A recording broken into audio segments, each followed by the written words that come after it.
What exactly is psoriasis, and what's the best way to describe how that happens in your body to create these patches? Psoriasis is an immune condition, a chronic immune condition, but there's also some genetics in its etiology, and you get these patches of red scaly skin almost anywhere on your body. In people who are prone to getting psoriasis, what happens is the immune cells in the skin are overactive, and then you start to get these thick red scaly patches, which are not itchy. They tend to just sit there, but they can flake and cause a lot of problems with how you feel about yourself, because they're not pleasant to look at. So, and is it more common in certain ethnic groups, or is it common for everybody?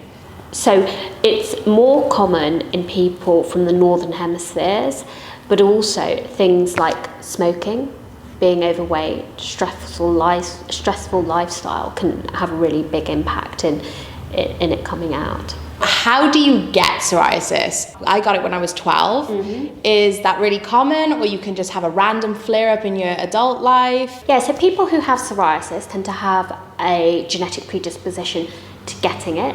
To develop the psoriasis, in most cases, there'll be a trigger. You can get streptococcal throat, which can trigger a type of psoriasis called guttate psoriasis. Things like stressful lifestyle, so after stressful events, trauma, bereavement, and alcohol, smoking, being overweight, those are all things that can bring it out.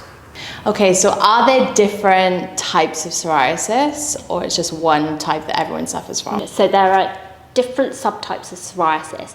The most common is something called chronic plaque psoriasis, which is what you have, where you get these red scaly patches that occur on the body.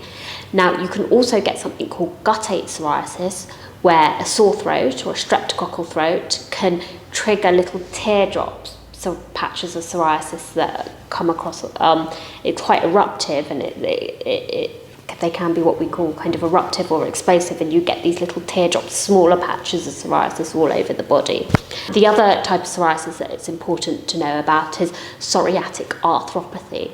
So that's when you get psoriasis which is associated with an arthritis, so joint problems. Sometimes you can have joint problems without the skin changes as well, but it's really important to get a quick treatment. So is it possible to have multiple forms of psoriasis, or you would just have one? When you get guttate psoriasis, that can then develop into chronic plaque psoriasis. But normally people settle on one type of psoriasis that they have. And is it possible to get the arthritis with every form of psoriasis, or is one particular type of psoriasis that would make you more prone to that? So you can get the arthritis with all the different types, yes. Is there any things to look for to see that you might be going down that path before seeing the doctor, or it's something that the doctor would tell you when you go to see them? Yeah, I mean, if you're going to your doctor about your psoriasis, they would normally ask you if you had joint problems. So the things that you would notice with inflammatory arthritis is that you get early morning swelling or stiffness in your joints that gets better as you move about during the day. So that's the key question that needs to be asked. It can happen at any point in life, and I would say it's more commonly to happen in younger people, because the type of arthritis that you get in older people tends to be the more wear and tear arthritis that you get, which is different.